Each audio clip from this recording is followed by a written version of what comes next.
35 untitled chapter. Rohan अभी भी confuse था ऋषभ की बातों पर। उसे ऋषभ पर बिल्कुल भरोसा नहीं हो रहा था। उसके दिमाग में बस यही चल रहा था कि कहीं ऋषभ उसे धोखा तो नहीं दे रहा है। अगर ऐसा हुआ तो उसे जान से मार डालेगा। रोहन के चेहरे का एक्सप्रेशन पल पल बदल रहा था। लेकिन तभी ऋषभ बोला, तो ठीक है रोहन, तुम अपनी ये कार किसी एक आदमी को देकर आरोही के घर भेजो और अपने आदमी से कहो वहां पहुंचते ही तुम्हें कॉल करे, उसके बाद जो भी करना है मैं करूंगा। ऋषभ बेफिक्री से बोला था ये बात। ऋषभ जानता था आरोही उसकी बात कभी नहीं टाल सकती। उसके एक बुलावे पर दौड़ी दौड़ी चली आएगी। रोहन अपनी एक टांग उसी कुर्सी पर रख दिया जिस पर ऋषभ बंधा हुआ था। अपनी लंबी टांग कुर्सी पर रखकर ऋषभ का बाल पकड़ लिए और उसकी आंखों में देखते हुए रोहन दांत पीसकर बोला, अगर ऐसा नहीं हुआ तो मुझे मार देना तुम। ऋषभ बेबाकी से बोला, ठीक है, मैं अपना आदमी अभी भेजता हूँ। रोहन के इतना कहते ही ऋषभ ने पूछा, उसके बाद मुझे जाने तो दोगे भाई? बिल्कुल, मुझे सिर्फ आरोही चाहिए, उसके साथ यहीं इसी जगह पर सुहागरात मनाऊंगा। अगर तुम्हें देखना हो तो रुक जाना।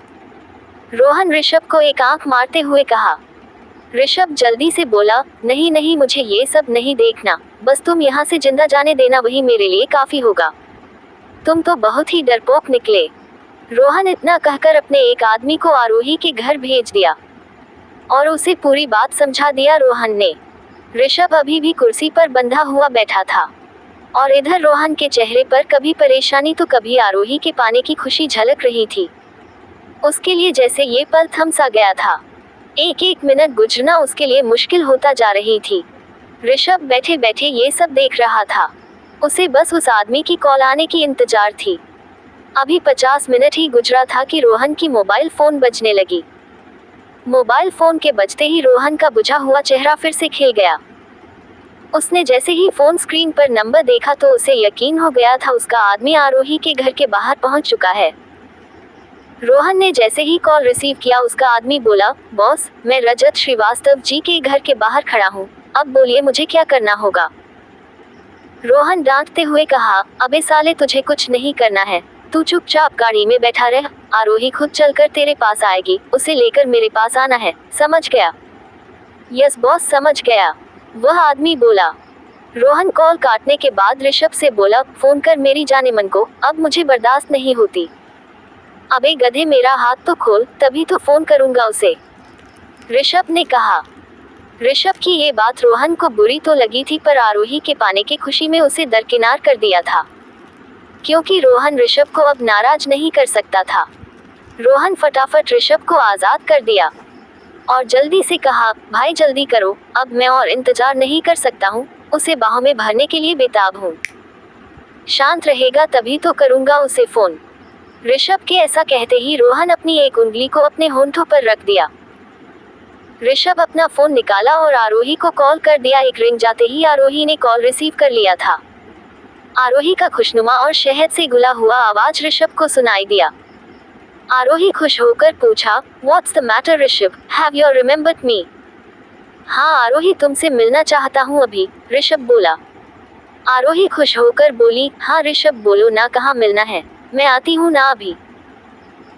ऋषभ बोला, बाहर देखो, मैंने तुम्हारे लिए एक कार भेजा है, बस तुम उस कार में बैठ जाओ, ड्राइवर तुम्हें मेरे पास लेकर आ जाएगा, पर सोच लो, तुम्हें मेरे पास आने में 1 घंटा लग सकता है।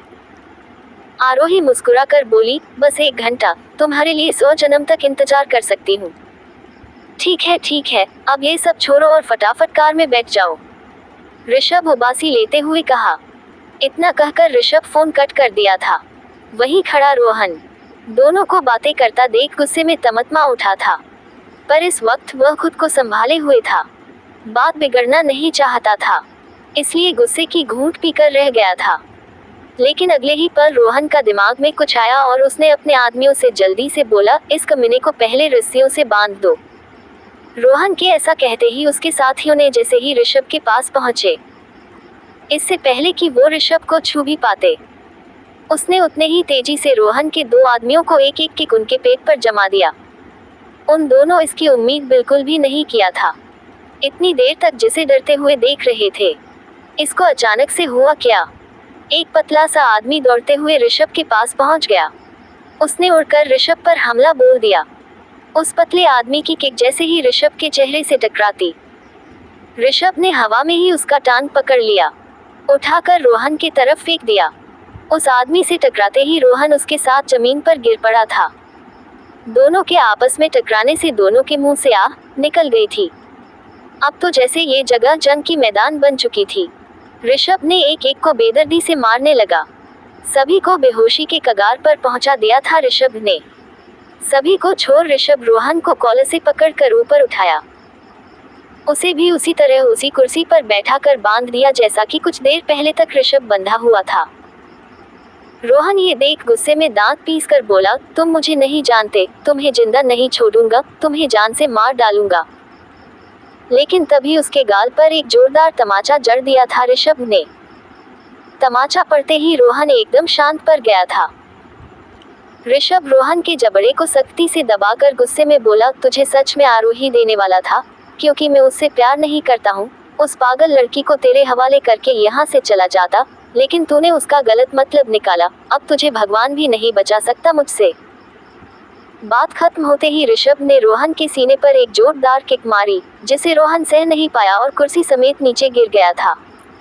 रोहन के मुंह से लगातार दर्द भरी चीख निकलती जा रही थी। हाथ बांधे होने के कारण वे बिल्कुल लाचार नजर आ रहा था। रोहन के आदमी अधमरे होकर जमीन पर पड़े हुए थे। ऋषभ फिर बोला, तेरे सामने ही आरोही को किस करूंगा, तू देखना नहीं चाहेगा रोहन। खबरदार, तूने मेरी आरोही को छुआ तो वो मेरी है, सिर्फ मेरी, उसे कोई नहीं छू सकता मेरे सिवा। रोहन गुस्से से तिलमिला कर बोला। लेकिन तभी एक कार एंटर हुई थी। ड्राइवर ने जैसे ही कार रोक वहां की हालत देख उसे समझ में आ गई। आखिर यहाँ हुआ क्या होगा। जमीन में पड़े अपने साथियों की हालत देखकर उसकी हिम्मत नहीं हुई थी कि वो कार से बाहर निकले और ऋषभ से कुछ कहे। आरोही की नज़र जैसे ही ऋषभ पर गया, वह एक झटके में कार के दरवाजे को खोल बाहर निकल आई और दौड़ते हुए जाकर ऋषभ से लिपट गई। फिर उसकी नज़र जमीन पर पड़े उन आदमियों पर गया जिसे ऋषभ ने अच्छी तरह से धोया था। फिर उसकी नज़र कुर्सी पर बंधे रोहन पर गया। रोहन को देखते ही आरोही को झटका लगा। वो कभी हैरानी से ऋषभ को देख रही थी, तो कभी रस्सी में बंधे रोहन को। उसे जब कुछ समझ में नहीं आया तो उसने ऋषभ से पूछ ही लिया, ऋषभ ये सब क्या है।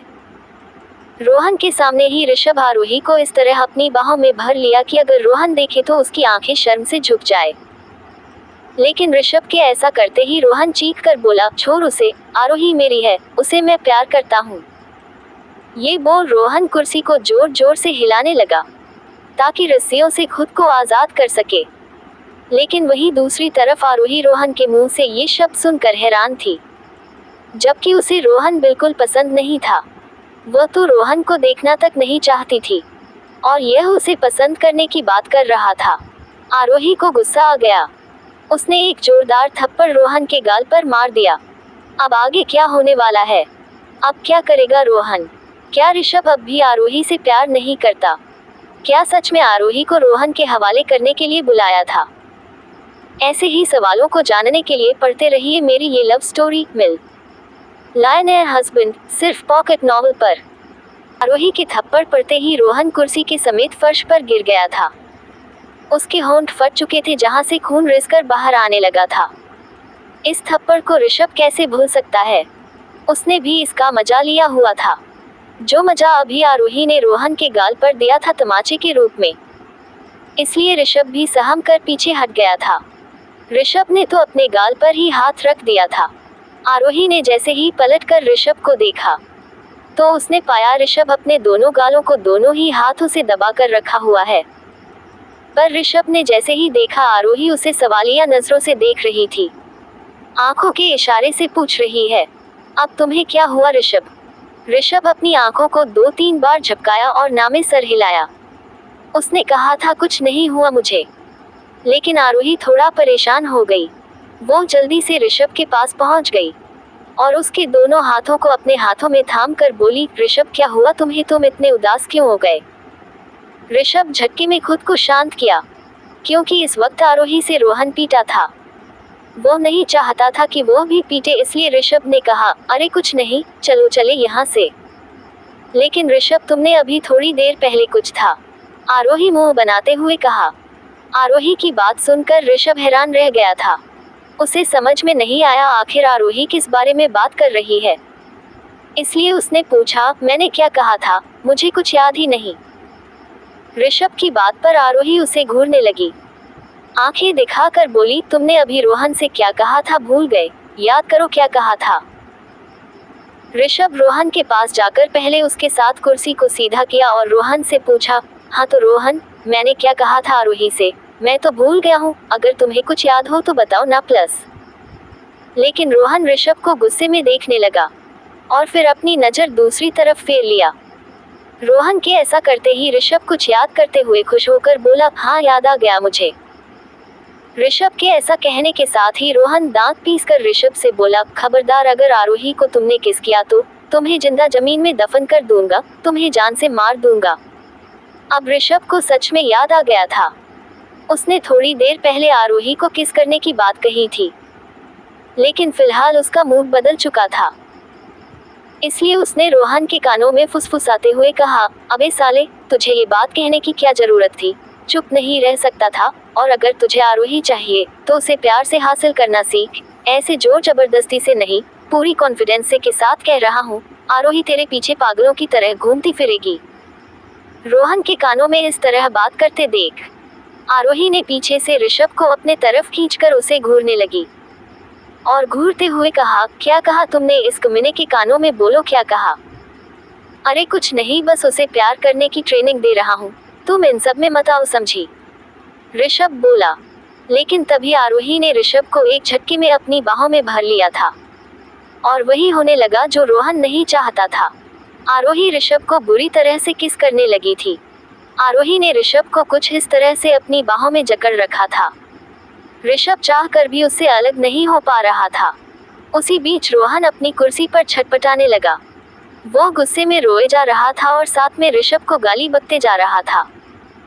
रोहन गुस्से में ऋषभ से बोला, कुत्ते, मैं कहता हूँ छोड़ मेरी आरोही को, वो अभी ना समझ है साले फटीचर, मैं कहता हूँ छोड़ उसे। फिर रोहन आरोही से बोला, प्लस आरोही ऐसा मत करो, मैं बहुत प्यार करता हूँ, तुम्हें बहुत खुश रखूंगा, छोड़ दो उसे, किस मत करो। इधर रोहन गिड़गिड़ाए जा रहा था और दूसरी तरफ आरोही ऋषभ के साथ लगी हुई थी। आरोही को इतने पर जब दिल नहीं भरा तो ऋषभ को कार के बोनट पर की तरफ ले गई और उसी पर धक्का दे दिया, जिससे ऋषभ पीठ के बल बोनट पर गिर पड़ा और फिर आरोही ऋषभ के ऊपर झुक गई और फिर से दोनों के बीच किसिंग शुरू हो चुकी थी। 2 मिनट बाद आरोही जब ऋषभ को छोड़ा तो ऋषभ के होंठ बिल्कुल लाल हो चुकी थी आरोही के लाल लिपस्टिक से। ये देख रोहन गुस्से में दोनों को देख रहा था। उसकी आंखों में दोनों के लिए नफरत भरी हुई थी। वहीं दूसरी तरफ आरोही गुस्से में रोहन के पास पहुंच गई। उसके बाल खींचते हुए दांत पीस कर कहा, अगर फिर से मेरे पीछे आया तो तेरे सामने ऋषभ के साथ रोमांस करूंगी, याद रखना। इतना कहकर ऋषभ का हाथ पकड़ लिया। ऋषभ का हाथ पकड़ते ही ऋषभ थोड़ा सा सकपका गया। इसकी परवाह न करते हुए आरोही बोली, चलो ऋषभ। ऋषभ आगे कुछ नहीं बोल पाया, उसके साथ बाहर जाने लगा। वहीं रजत श्रीवास्तव अपने ऑफिस के केबिन में बैठा काम कर रहा था। तभी उसके मोबाइल फोन की घंटी बजने लगी। उसने फोन पर नंबर देखा तो हल्का सा मुस्कुरा दिया। रजत श्रीवास्तव ने जैसे ही कॉल रिसीव किया, दूसरी तरफ से वही आदमी था जिसके साथ रजत श्रीवास्तव ने एक सौदा किया हुआ था और वह थी किसी को उठाने की। दरअसल रजत श्रीवास्तव अभी तक ऋषभ को अपनी बेटी आरोही के लिए परफेक्ट नहीं समझता था, या फिर एक वेटर के साथ अपनी बेटी की शादी नहीं करना चाहता था।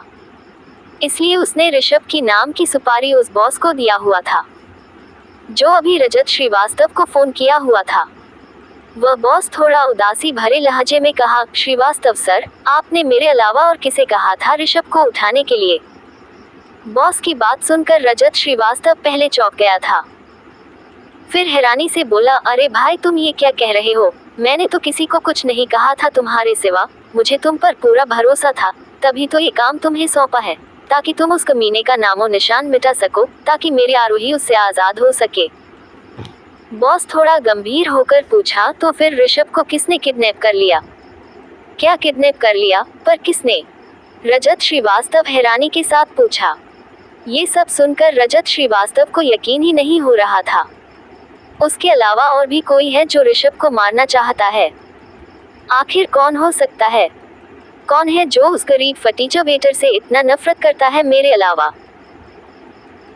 रजत श्रीवास्तव की बातों का जवाब देते हुए बॉस थोड़ा उलझन भरे लहजे में बोला, वह तो मुझे नहीं पता सर, ये सब किसने किया है? आज सुबह मेरे आदमियों की नज़र ऋषभ पर लगी हुई थी। मौके की तलाश में मेरे आदमी उसका पीछा कर रहे थे। ऋषभ जैसे ही रोड पर पहुंचा, मेरे आदमी उस तक पहुंच पाते उससे पहले ही एक दूसरी कार आ पहुंची थी वहीं, और एक झटके में उसे उठाकर लेकर अपने साथ चले गए थे। रजत श्रीवास्तव पूरी बात सुन लेने के बाद कहा, तो तुम्हारे आदमी खड़े खड़े यही देखते रह गए? उन्होंने ये भी जानने की कोशिश नहीं कि आखिर वो लोग कौन थे? तुम्हारे आदमी इतना लापरवाह कैसे हो सकते हैं? लेकिन तभी बॉस बोला, क्या आपको पता है ये ऋषभ कौन है? रजत श्रीवास्तव चिढ़ते हुए कहा, ये कैसी बेवकूफ़ों वाली बात कर रहे हो तुम? ऋषभ एक वेटर है और कुछ नहीं। बॉस अपने बातों पर जोर देते हुए कहा, अगर ऋषभ वेटर है तो BMW कार में बैठकर क्या कर रहा था? इतना तक तो सब ठीक थी। शीतल सिंघानिया की बनाई हुई नई कॉम्प्लेक्स में क्या करने गया था? मुझे तो ये कोई वेटर नहीं लगता सर। बॉस की बात सुनकर रजत श्रीवास्तव के तो होश ही उड़ गए थे, लेकिन फिर कुछ सोचते हुए बोला, देखो रमन, वहाँ तुम भी जा सकते हो, और रही BMW की तो मेरे कार में तुम भी बैठ सकते हो। इसका मतलब ये नहीं कि वह कार तुम्हारी हो जाए। लेकिन सर एक बात और बताना चाहता हूँ आपको, रमन बोला। रजत श्रीवास्तव चिढ़ते हुए बोला, अब क्या बाकी रह गई रमन? सर मैंने ऋषभ के साथ उस BMW कार में एक लड़की को भी देखा था। लड़की काफ़ी गरीब नजर आ रही थी, और खास बात यह है कि लड़की तो ऋषभ के साथ गई थी, पर वापस ऋषभ ही अकेला निकला था वहां से। रमन पूरी बात एक ही सांस में रजत श्रीवास्तव को बता दिया था, जिसे सुनकर रजत श्रीवास्तव सोच में पड़ गया था। कुछ देर सोचने के बाद बोला, रमन, मुझे लगता है ऋषभ लड़कियों का ब्रोकर है, और लड़कियों को बड़े बड़े लोगों तक पहुंचाना उसका काम है। फिर अचानक उसके चेहरे पर गुस्सा भर आया, और गुस्से में रमन से बोला, रमन, कहीं ये ऋषभ मेरी बेटी को भी तो बेचने की फिराक में तो नहीं है? अब कहानी में आगे क्या होने वाला है जानने के लिए पढ़ते रहिए मेरी ये कहानी मिलियनेयर हस्बैंड सिर्फ पॉकेट नॉवल पर।